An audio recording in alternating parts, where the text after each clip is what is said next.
This is the final episode of the stainless kitchen project where we'll be making the main counter that's over 10 feet long, so there's a seam in the middle with a shop-made sink welded in. Let's get to it. So what we're looking at right here is going to be the sink. The sink was cut out on a water jet machine. I am placing cross breaks in the bottom of the sink here to divert water towards the drain hole. This sink will have square corners. That's a little bit easier to do than radius corners, which I have done in a past video if you'd like to look that one up. The material for this sink is brushed 16 gauge stainless type 304. I think I'm just going to watch this video with you and narrate along, see how that goes. Maybe if something comes to mind really crazy, I'll just say that too.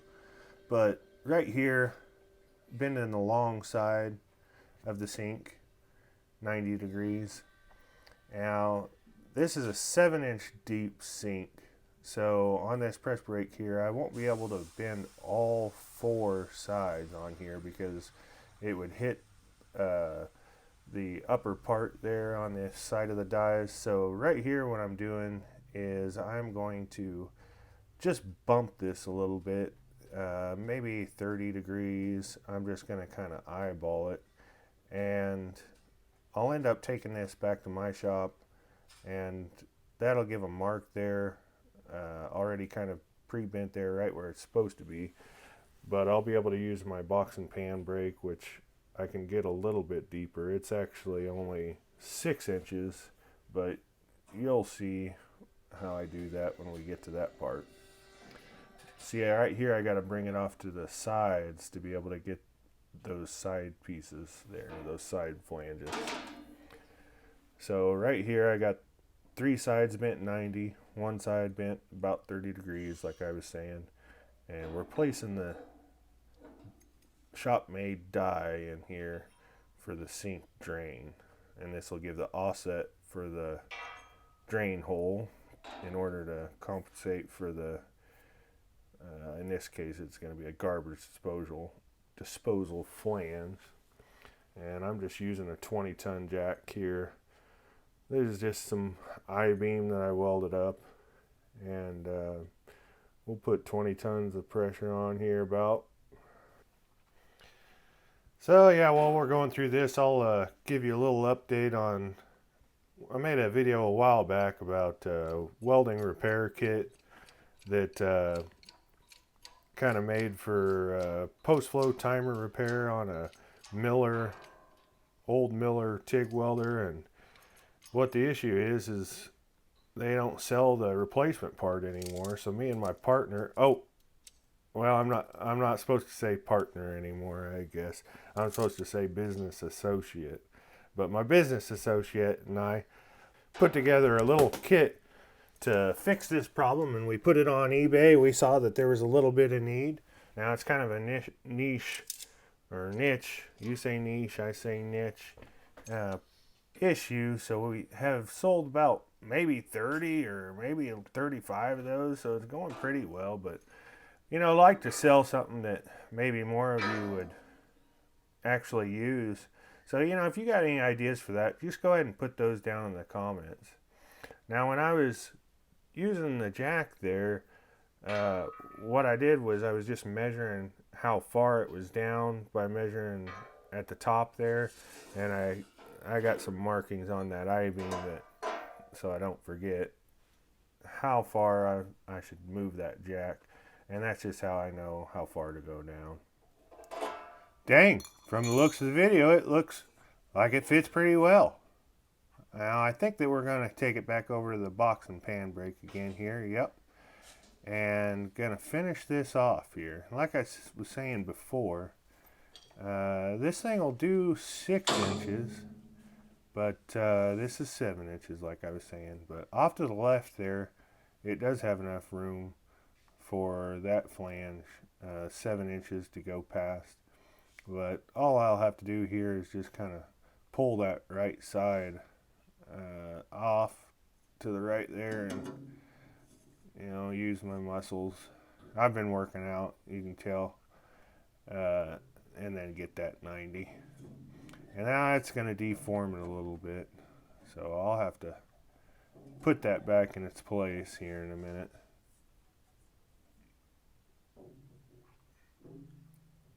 Yeah, I just went with the square corners just because it's a little easier.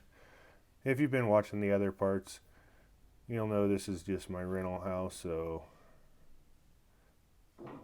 this will definitely be renter proof, but I didn't want to spend extra time on it. And the square corners actually look pretty good. I think, you know, some people like them a little bit better than the radius anyways. So yeah, I'll just kind of bend that back into place. The metal has a memory, so it kind of looks like I'm using a lot of force. Maybe I am, but it's not as hard as it looks. Now we're just going to go ahead and tack these on the outside. When I'm tacking stuff like this, I like to set my machine at about 100 amps and just kind of tap on the foot pedal and just give it a little shock. Sometimes if you start out with lower amps and you try and tack it, like stainless steel, it's kind of attracted to itself. But if you just start out with low amperage, you know, to tack it, sometimes when it starts melting, it'll kind of melt away because, you know, one side will be pulling towards itself and the other side will be pulling towards itself. So just one little shock with 100 amps kind of gets it to melt together a little bit easier. What we're looking at here is my welding table, and I got a hole drilled in the center, and I'm putting a little bulkhead fitting.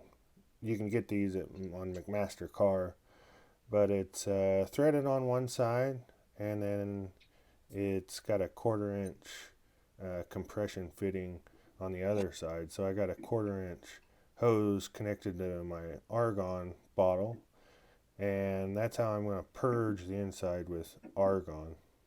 So right here, got a little deal to hold it down to the table while I'm welding it.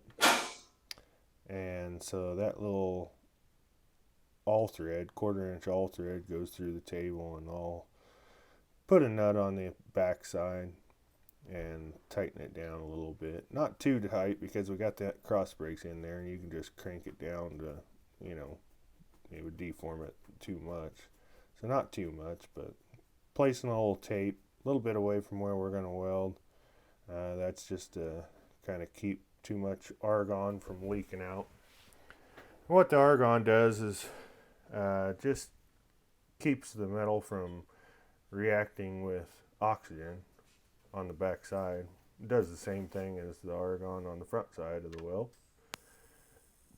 And, you know, it can do actually a little bit better than what the torch does on the front side. So, yep, just going to fuse these out, the outside of the corners here first while it's purged, and that'll help keep the inside looking nice. And I'll go back and fuse the inside. And that's how it looks on the inside after welding. Not too bad, just a little bit of color. Not really any burn through, not trying to burn through.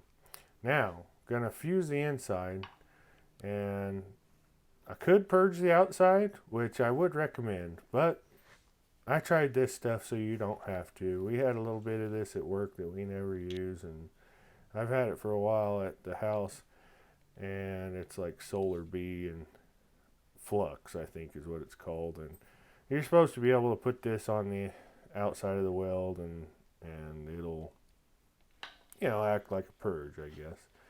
And you need some methanol, and luckily I just had a bottle of methanol laying around, and that's kind of what it looks like when it's inside there. When I was brushing it on, I don't know, that methanol, it just flashed off real quick and got real goopy. I had kind of a hard time putting it on there, but then I kind of realized I think maybe you're just trying to get a little film on there.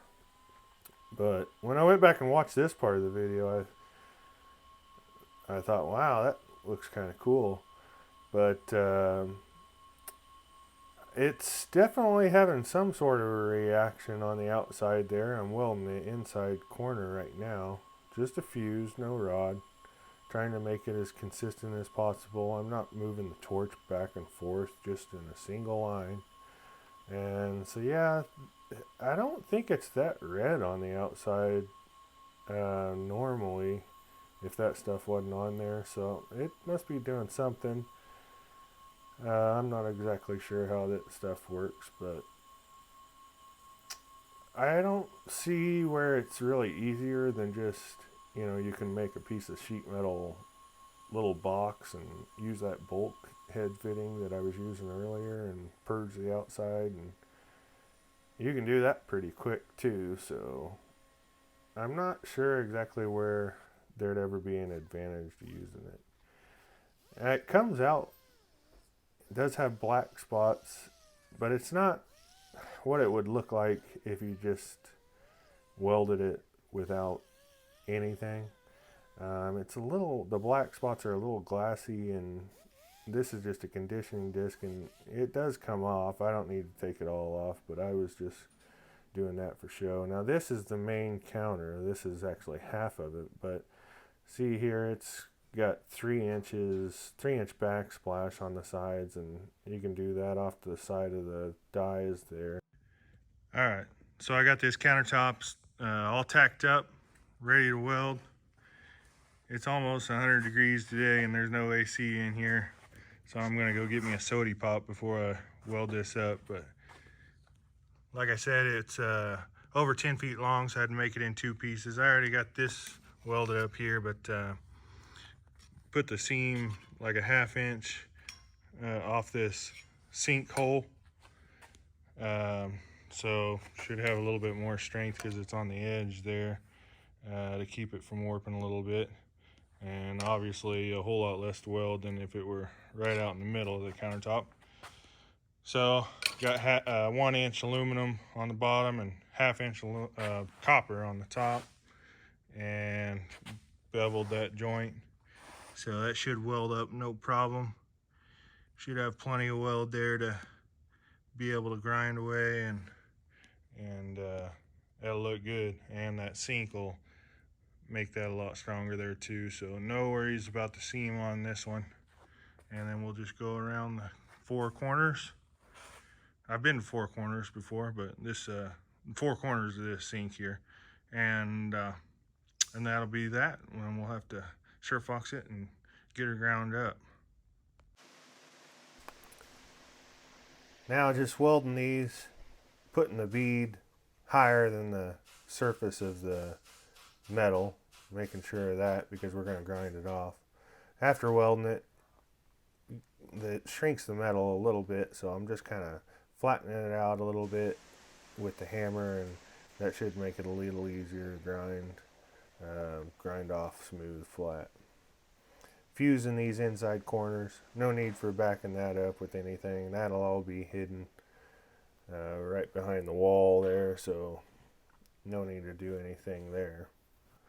I'm going to move it over to some sawhorses now, where I'm going to finish the job. I'm going to weld this sink in now. So I just kind of using the same little setup that I used to hold it down to the table before when I was purging it. Now I'm just using it to hold it up so I can get some tacks around that edge.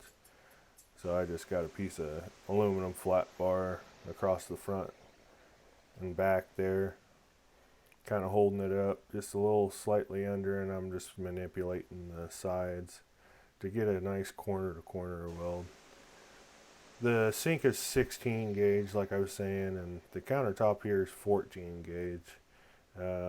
We had a piece of scratched up material, so I got a good deal on that, and 16 gauge works fine too, but 14 gauge is even better. Now just adding rod where necessary. It's not completely necessary. You want to kind of just shape your weld right here to where it's got a nice round over edge, because you're going to end up with a little rounded edge when you grind it. So you don't want to put more weld than you need, to reduce the amount of grinding that you're going to do.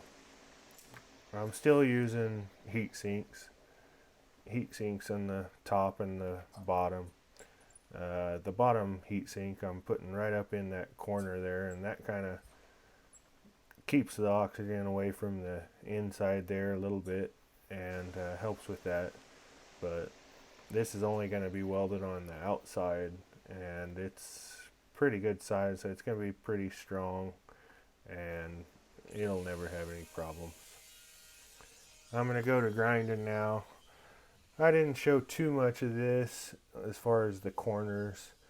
You've seen some of this on other videos. I got part 1 and part 2 where I did that a little bit. And I think I got an old video about polishing outside corners. So if you haven't seen those, go back and check those out after this video. Be sure to watch this one to the end though. Now, I'm using ceramic grinding pads. I really prefer those a lot. They last a little bit longer. They stay cooler. It's best to keep a good pad on there. If you're using some old pad, you got to spend too much time in one area, you're heating up the metal too much. So as you can see here, I'm keeping the pad as flat as I can, and I'm just going until it's a nice uniform surface and all the weld is gone. There's no high spots or low spots, and then you can go on to the next step.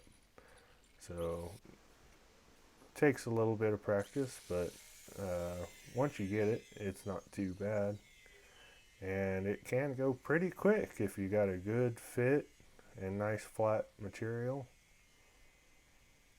And this is just the front side.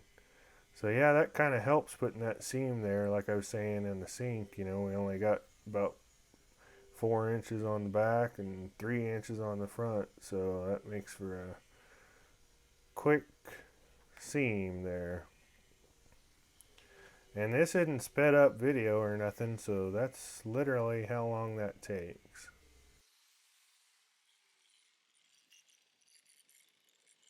Alright, I got the first round of grinding done. All these corners and these seams here, no spots at all. Initial shaping on the corners.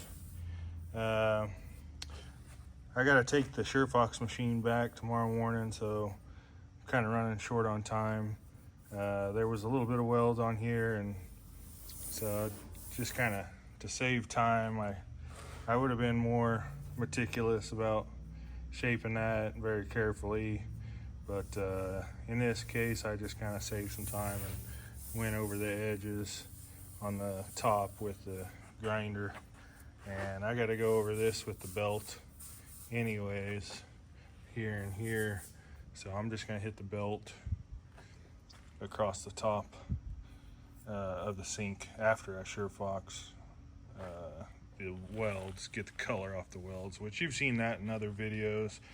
But it's still pretty hot out today, and I'm gonna go get something to eat, let it cool off a little bit, and come back and clean the welds. I don't think I'll put that in the video. It'll be a little bit dark outside, so check that out on some other videos if you want to see that. And when we come back in the video, I'm going to be going over some of these welds with a conditioning disc. Probably going to switch to the air, 3-inch air, have a little bit more control with that. And I got plenty of pads for that. So not going to go to the 3-inch pads just yet. I am doing this is the burnishing tool. I have the sanding belt on there right now. It's just a little pneumatic wheel that holds that on. Doing the initial pass here. Kind of the same idea with the grinding. You just go until you got uniform marks, Kind of like sanding wood, you know, you want to go until those are all the scratches that you see. You take away all the scratches made by the grinder. And so, like I said, going to go around the entire sink here. I got that backsplash taped off. You could use a piece of metal, but you know, when you got it kind of up against the corner there, you could put marks on the side. And so I had to do the same thing when I did put the wheel on the backsplash. Also taped off the bottom side of or I guess the top of the countertop to help protect it from the wheel, putting marks where I don't want them. After using the sanding belt, I'm going to go to the conditioning belt, the red conditioning belt. So pretty much the only two grits I like to use most of the time are 120 grit sanding and the red conditioning. And that just keeps it simple, you know. I like the KISS method. Keep it simple, stupid. And I've already ground the corners of the sink here, but just going over it with the conditioning disc, the 3-inch conditioning disc, pneumatic. And you could use a full-size grinder, not a problem. And just doing this by eye. Sometimes I tape it off and to give me kind of a little line of sight to know, you know, to keep me in line. But in this case, I'm just winging it. Like I said, I'm a little behind at this time. This has been a couple months ago, but I was trying to get a renter in there. Another thing that I didn't show on this video, which is in, I believe, the small countertops video, about 2 videos ago, is the substrate. I did use particle board and strips of plywood on the bottom, contact adhesive for the particle board, and construction adhesive and screws for the plywood strips. And the plywood strips are placed where I'm going to put the screws up through the countertops up through the cabinets into the countertop. And so that plywood holds screws a lot better than the particle board. And that's it. I kind of blended in with just a regular pad, a regular maroon pad. And that's it. It doesn't have the wood on there yet, but I'm going to put it in place, see how we did, and it was a tight fit. A little tough getting it in there, but it was a pretty dang good fit. The only thing is I moved that light switch and it was in the way, so I had to notch the countertop a little bit to be able to get that cover on. If you made it this far, be sure to like the video and subscribe for more. We'll see you on the next one, guys. For a video suggested just for you, click the thumbnail on the left. For the latest video, click the thumbnail on the right, and to visit the channel, click the icon in the center.